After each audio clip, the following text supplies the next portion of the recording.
90 రోజుల కోర్సు పూర్తి చేస్తే చాలు 100% ప్లేస్మెంట్ సపోర్ట్ తో సాఫ్ట్వేర్ జాబ్ మీ సొంతం. వెంటనే కోడ్ జ్ఞాన్ డెస్టినేషన్ ని సంప్రదించండి. నమస్కారం అనిల్ సింగ్ గారు. నమస్తే శిరీష. సార్, బంగారం గురించి మనం మాట్లాడుకున్నాం. అండ్ ఎవరికైనా కూడా ఏదైనా అవసరం వచ్చింది అంటే, అవసరం వచ్చినా లేదు అంటే ఎవరికైనా ఏమైనా కావాలి, అది కూడా ఎస్పెషల్లీ డబ్బు అంటే ఇమీడియట్గా ఉండే ఆప్షన్ బంగారం. బంగారాన్ని అమ్మడమో లేదంటే ఒక దగ్గర తాకట్టు పెట్టుకొని దాని దగ్గర నుంచి డబ్బులు తీసుకోవడమో ఇవన్నీ చేస్తూ ఉంటాం. అయితే అలా ఎమర్జెన్సీ సిచ్యువేషన్లో బంగారాన్ని కనుక మనము అమ్మాలి అన్నప్పుడు మనకి ట్యాక్స్ అనుకుంటూ పన్నులో మనము దానికి ట్యాక్స్ పే చేయాల్సిన అవసరం ఉంది అని రీసెంట్గా మనకి న్యూస్ రావడం జరిగింది. అయితే మనం అమ్మే బంగారం పైన పన్నుని ఎలా లెక్కిస్తారు సార్? ఫస్ట్ అండ్ ఫార్మోస్ట్ ఈ విషయం వినేసి ఎవ్వరు భయపడకండి. ఎందుకంటే అమ్మో ట్యాక్స్ కట్టాలా? అవును, ఇది మీ మంచి కోసం, మనందరి మంచి కోసం. ఎందుకో చెప్తా. ఫస్ట్ అండ్ ఫార్మోస్ట్ అంటే నేను బ్లాక్ మనీని నేను సపోర్ట్ చేయను, ఎంకరేజ్ చేయను. ఎందుకంటే మన దేశానికి ఒక క్యాన్సర్ లాంటిది అనమాట. లిటరల్గా ఏంటంటే బయట నుంచి అంతా బాగుంటుందని, కానీ లోపల మాత్రం అదంతా మనల్ని తినేస్తూ ఉంటుంది. It's nothing but corruption. And దీనివల్ల ఏంటంటే క్యాష్ మార్కెట్ వల్ల ఏమవుతుందంటే ఒక కరప్షన్ అనేది ఇంకా పెరుగుతూనే ఉంది, కానీ ఆ కరప్షన్ అనేది తగ్గట్లా. అయితే దీనికోసము గవర్నమెంట్ ఆఫ్ ఇండియా ఏం చేసిందంటే, బంగారంలో మీరు పెట్టుబడి పెట్టారు, నగలు కొన్నారా, బిస్కెట్ కొన్నారా, ఆర్ కాయిన్ కొన్నారా, అది మీ ఇష్టం. కానీ బంగారాన్ని ఒక యాజెట్ లాగా నేను దాన్ని కన్సిడర్ చేస్తానన్నమాట. ఎందుకంటే యాజెట్ ఎందుకంటే అది అప్రిషియేట్ అవుతుంది.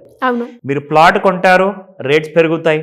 మీరు ఇల్లు కొంటారు, ఫ్లాట్ లేదా విల్లా కొంటారు, ఇండిపెండెంట్ హౌస్ కొంటారు, అది తప్పనిసరిగా మీకు రాబోయే సంవత్సరాల్లో పెరుగుతూనే ఉంటుంది, అది తగ్గదు.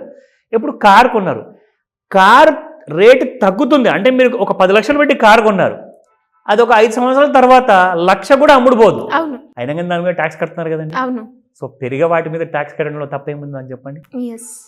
మీకు లాభం అవుతున్నప్పుడు మీరు ట్యాక్స్ కట్టడానికి వెనకాడుతున్నారు. ఒక విషయం మంచిగా ఆలోచించండి.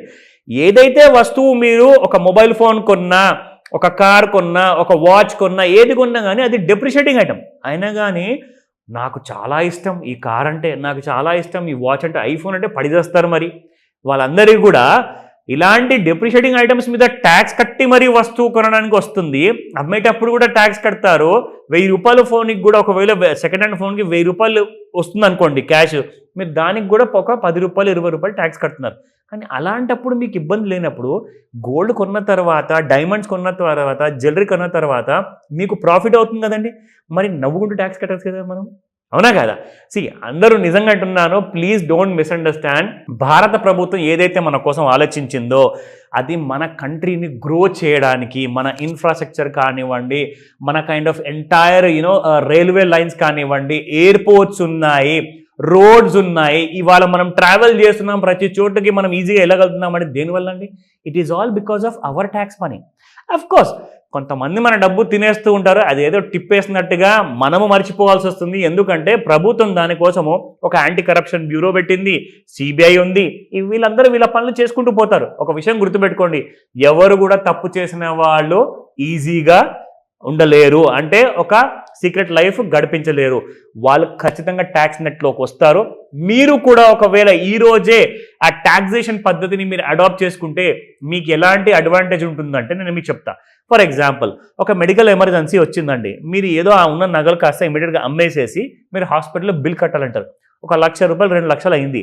వాళ్ళకి అక్కడ కట్టేటప్పుడు ఏంటంటే మీరు ఏం చేస్తారంటే ఆన్లైన్లో మీరు డబ్బులు వేసేసి మీరు సబ్మిట్ చేయండి, లేదంటే ఫోన్పే, గూగుల్ పే వాడుతున్నారు కాబట్టి అలా పే చేయండి అంటే, అంత డబ్బు మీ దగ్గర నుంచి ఎక్కడ వచ్చిందని చెప్పేసి తర్వాత ఇన్కమ్ ట్యాక్స్ వాళ్ళు నోటీస్ పంపిస్తే మీరు ఏం ఆన్సర్ ఇస్తారండి? You have to pay with penalty. ఈరోజు 10%, 5% ఆర్ 20% ట్యాక్స్ కట్టేస్తే ఆ టెన్షన్ అనేది దూరం అవుతుంది కదా. ఎందుకు భయపడుతూ బతకాలి, అవునా? సో ఆ విషయానికి వస్తే ఈ రోజున ఒక పెద్ద న్యూస్ వచ్చింది కాబట్టి ఇందాక శిరీష గారు అడిగారు. సో ఆ న్యూస్కి ఆ ఆన్సర్ అంటూ మీకు ఒక న్యూస్ పేపర్లో ప్రింట్లో వచ్చింది. అదంతా మీకు తెలియజేస్తాను ఇన్ డీటెయిల్గా 1 by 1. అంటే బంగారంలో కూడా చాలా రకాలు చూస్తూ ఉంటాం కదా సార్, ఫిజికల్ గోల్డ్ అని, పేపర్ గోల్డ్ అని, ఎలక్ట్రాన్ గోల్డ్ అని, వీటన్నిటి మీద కూడా ఉంటుందా? 100% ఉంటుందండి. బికాజ్ ఒక యాజెట్ మీరు కొన్నప్పుడు మీకు రాబడి వస్తే కాసంత మీరు మీ దేశానికి ఈ రూపంలోన్నా మనము సహాయం చేద్దాము, సర్వ్ చేద్దాం మన కంట్రీకి అని చెప్పే ఆ ఒక్క ఆలోచన మీ దగ్గర ఉంటే చాలండి. యాజ్ అ పేట్రియాట్గా మీరు చేస్తారు, ఖచ్చితంగా చేస్తారు. So let me come to this point. So planning to sell your gold, diamond, silver and other jewelry. Oh. So know the income tax rules. Sure. ఓకేనా? 2025లో మనందరి మంచి కోసం ఇది నేను చెప్తున్నాను. Now coming to this point. Sirisha, first and foremost ఏంటంటే 2 రకాల durations of tax ఉంటాయండి. ఏంటి సార్? ఒకటి ఎస్టీసీజీ, రెండోది ఎల్టీసీజీ. ఎస్టీసీజీ అంటే short term capital gains tax, long term capital gains tax రెండోది ఎల్టీసీజీ. సో ఇందులో ఎస్టీసీజీ ఏంటంటే ఒకవేళ మీరు కొన్న బంగారం కాస్త 24 నెలల లోపలనే మీరు అమ్ముతున్నారనుకోండి, అంటే 2 సంవత్సరాల లోపే మీరు అమ్ముతున్నారనుకోండి, మీకు ట్యాక్స్ ఎంత ఉంటుంది ఆ డీటెయిల్స్ చెప్తా. ఒకవేళ మీరు 24 నెలల తర్వాత అమ్ముతున్నారనుకోండి, దానికి ఎలాంటి ట్యాక్స్ ఉంటుంది ఆ డీటెయిల్స్ కూడా ఇక్కడ మీకు చూపిస్తా. So coming to this point, ఇక్కడ మనం చూసుకుంటే 23rd of July 2024 రోజున ఇన్కమ్ ట్యాక్స్ డిపార్ట్మెంట్ వాళ్ళు ఈ long term capital gains tax గురించి అండ్ షార్ట్ టర్మ్ గురించి కూడా చెప్పారు.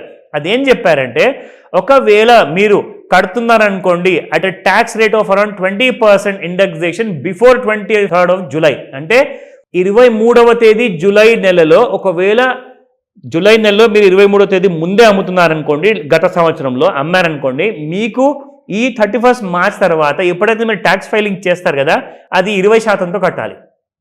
ఓకేనా?